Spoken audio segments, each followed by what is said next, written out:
संविधानिक पदाचा गैरवापर करणारे महाराष्ट्र राज्याचे उपमुख्यमंत्री सन्माननीय अजित पवार यांच्यावर सरकारी कामात अडथळा केल्यानिमित्त त्यांच्यावर गुन्हा दाखल व्हावा या मागणीसाठी छत्रपती शिवाजी महाराज प्रवेशद्वार सोलापूर जिल्हाधिकारी पूनम गेट येथे बेमुदत धरणे आंदोलनकर्ता करत आहे। या संदर्भात आंदोलनकर्ता बोलताना म्हणाले की बहुजन महापुरुषांना विनम्र अभिवादन।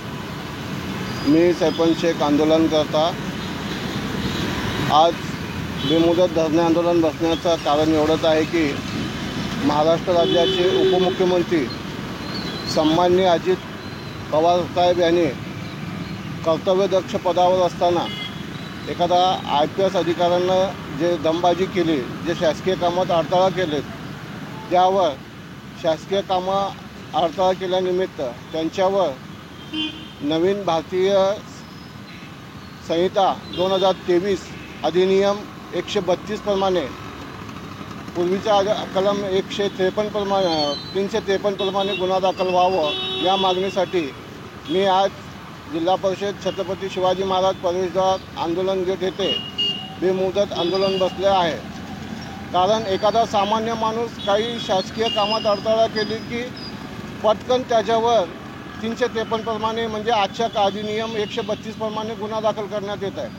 मग एखादा संविधान पदावर बसलेल्या व्यक्तीने जर सरकारी कामात अडथळा केलं तर त्यांच्यावर हा गुन्हा दाखल झाला पाहिजे ह्या मताचा मी आहे।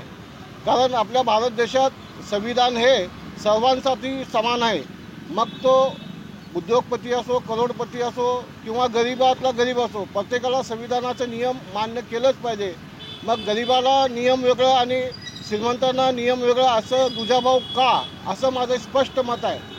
मी या माध्यमातून एवढीच विनंती करतो, ज्या पद्धतीने सन्माननीय उपमुख्यमंत्री अजित पवार यांनी ज्या सरकारी कामात अडथळा केलेत त्यांना नवीन भारतीय संहिता 2023 132 म्हणजे 353 प्रमाणे शासकीय कामात अडथळा केल्याबद्दल त्यांच्यावर तात्काळ गुन्हा दाखल करण्यात यावा या मागणीसाठी मी बेमुदत आंदोलन करत आहे।